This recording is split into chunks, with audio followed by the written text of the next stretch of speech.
My name is Hans Witsenboer. I'm the president of the European Chamber of Commerce here in the Dominican Republic, and I'm also a co-founder of a business consulting firm. I hope that everybody is safe and fine in these, let's call it very unusual and scary days.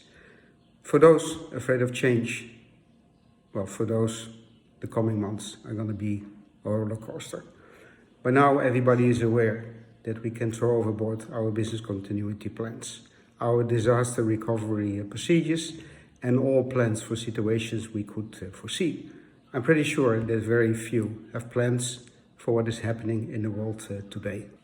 Forget about those plans, and if possible, ask the parties that develop those plans your money back. To me, in the current situation, everything is about leadership, about keeping your head cool, about analyzing the situation, make up your plan and execute. Losing your head means losing everything. Fear of taking decisions will be taken for you. I think for businesses, there are three scenarios going forward. The first one, cut your losses. The second one, stay floating. The third one, turn things around in your favor. About cutting your losses. Probably around 90% of the businesses are without substantial income. Those that are labor intensive and those with high other types of fixed costs will be facing huge cash flow problems. Nobody will benefit from a company running into a high debt, especially not in a country where the cost of capital is very high. Only one decision is possible in this situation.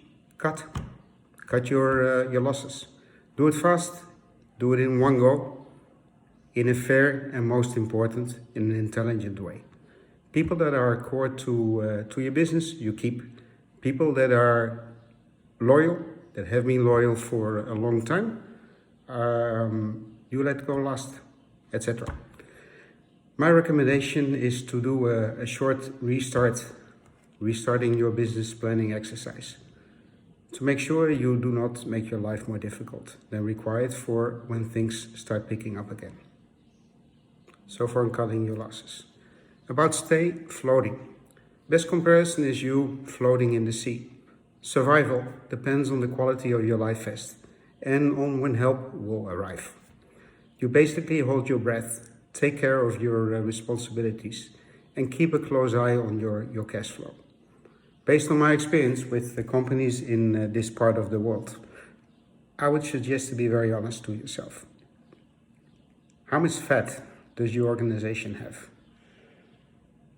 Meaning, what kind of an impact are you able to take?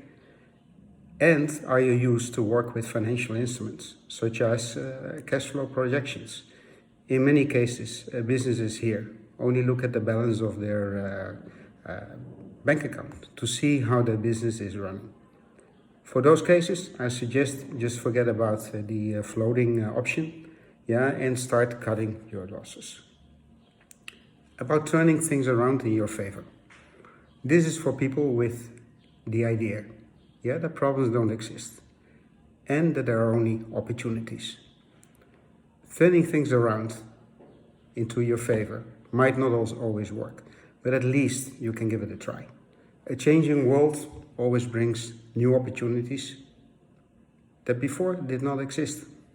The current situation will change. For instance, the value change will change the way we consume, the way we buy, the way we work, the way we learn, and the way we interact.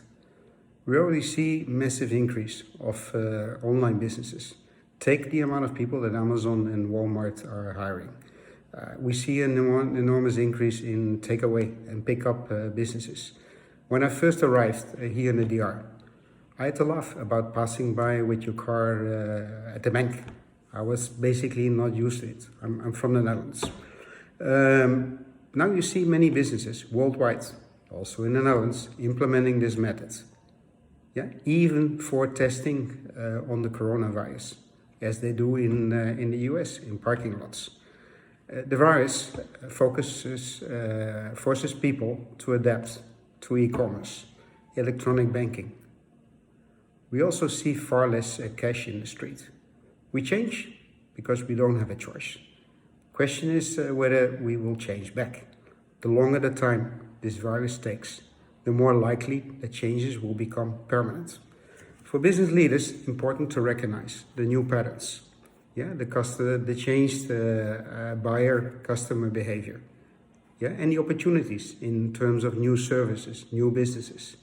Analyze the consequences, see what will be the time to market for these new services and new businesses, the cost to change your company into providing those new services and businesses, and restructure the way you do business.